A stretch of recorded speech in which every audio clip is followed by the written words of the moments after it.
Бауырға пайдалы және зиянды тағамдар. Бауыр ас қорыту мен асты сіңіруге қатысатын ең үлкен без. Ал оның ең үлкен қызметі бұл ағзаға түскен ауыр, улы заттарды залалсыздандыру. Дәлірек айтсақ, ағзаға түскен қауіпті пайдасы жоқ тағамдарды реттеуді қолға алатын мүше. Егер залалы мен зияны мол тағамды көп тұтынатын болсақ, мұның соңы бауырдың түрлі ауруға шалдығуына, істен шығуына әкеледі. Ендеше мұның алдын алу үшін мамандардың айтуымен мына 7 түрлі тағамды тұтынуды тоқтату қажет. Ең алдымен, мамандардың айтуынша қанты мол тағам тұтынуды доғару қажет.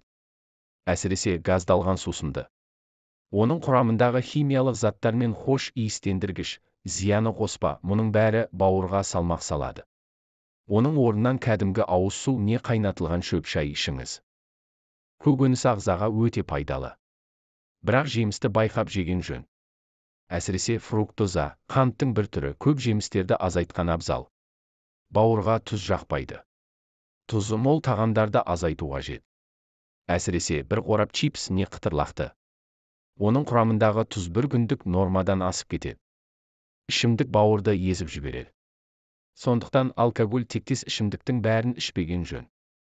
Бауырға зиянды тағамдардың бірі крекер тектес піспенан түрлері. Онда рафинатталған көміртегі пен қант көп болады. Шұжық пен майлы еттің орнына майы аз үйрек пен тауық етін жеген дұрыс деседі. Мамандардың айтқан зиянды тағамның 7-ші түрі майлы, қуырылған тағам. Бауырға пайдалы тағамдар.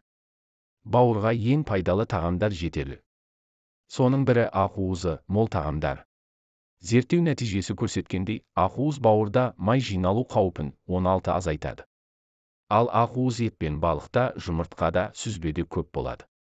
Майы аз ет жеуге тырысқан жөн. Көбінесе ақ етті, яғни тауық пен үйректің еті майсыз келеді. Бауырға пайдалы көкөніс пен жеміс. Әсіресе қызанақ, қияр, сәбіз, орамжапырақ пен асқабақ, болгар бұрышы өте пайдалы. Сондықтан оны етпен бірге гарнир ретінде жеген жөн. Жеміс дегеніміз қант. Оны ұмытпаған жөн. Сол себепті жемісті таңдап, қанты аз жемісті тұтынған абзал. Кептірілген жеміс, өрік пен мейіз, авокадо, алма бауырға жақсы әсер етеді.